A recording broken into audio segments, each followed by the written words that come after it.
राष्ट्रपति ने दिल्ली के एलजी को दी महत्वपूर्ण जिम्मेदारियां, गृह मंत्रालय की अधिसूचना जारी। दिल्ली के उपराज्यपाल की बढ़ी पावर। राष्ट्रपति ने दिल्ली के उपराज्यपाल को दी प्राधिकरण, बोर्ड, आयोग में नियुक्ति की शक्ति।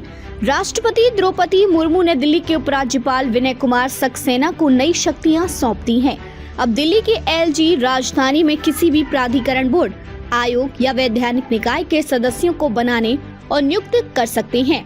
अब उपराज्यपाल को राजधानी में किसी भी प्राधिकरण, बोर्ड, आयोग या वैधानिक निकाय के सदस्यों की नियुक्ति और गठन का अधिकार प्राप्त हो गया है। गृह मंत्रालय द्वारा इस संबंध में अधिसूचना जारी की गई है। यह बदलाव राष्ट्रीय राजधानी क्षेत्र दिल्ली सरकार अधिनियम 1991 के तहत किया गया है, जिसके अनुसार पहले ये अधिकार दिल्ली सरकार के पास थे। एमसीडी कमेटी चुनाव से पहले उपराज्यपाल को बढ़ी शक्तियां। केंद्र सरकार ने दिल्ली के उपराज्यपाल को नए अधिकार सौंपे हैं, जिनमें प्राधिकरण, बोर्ड, आयोग और वैधानिक निकायों का गठन और उनके सदस्यों की नियुक्ति शामिल है।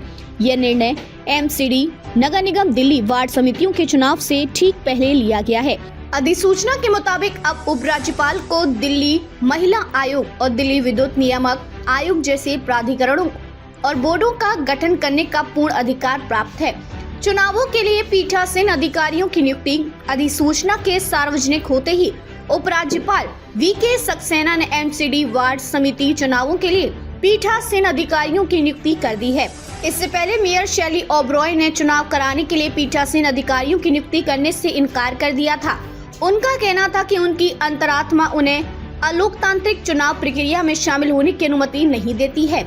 अब उपराज्यपाल ने आदेश जारी किया है कि अध्यक्ष, उपाध्यक्ष और स्थायी समिति के सदस्यों के पदों के चुनाव निर्धारित कार्यक्रम के अनुसार ही होंगे। अधिसूचना का कानूनी आधार संविधान और अधिनियम के प्रावधान।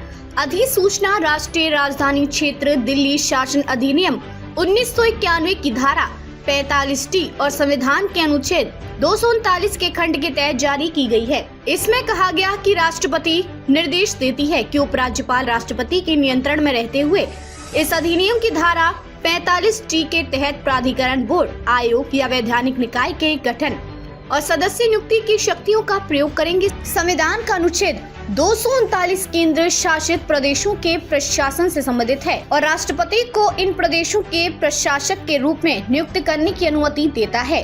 संभावित प्रभाव और प्रतिक्रियाएं। दिल्ली के उपराज्यपाल को दी गई नई शक्तियां राजनीतिक दृष्टिकोण से महत्वपूर्ण मानी जा रही हैं। इस कदम से दिल्ली सरकार और केंद्र के बीच शक्तियों का संतुलन प्रभावित हो सकता है। इस निर्णय के संभावित राजनीतिक और प्रशासनिक प्रभावों पर निगरानी रखी जाएगी, खासकर एमसीडी चुनावों के संदर्भ में। इस बदलाव के साथ दिल्ली के उपराज्यपाल की भूमिका में महत्वपूर्ण परिवर्तन आए हैं, जो प्राधिकरणों, बोर्डों और आयोगों की नियुक्तियों को गठन को सीधे प्रभावित करेगा। इस कदम को दिल्ली के प्रशासनिक ढांचे को केंद्र के नियंत्रण में रखने की दिशा में एक महत्वपूर्ण कदम माना जा रहा है।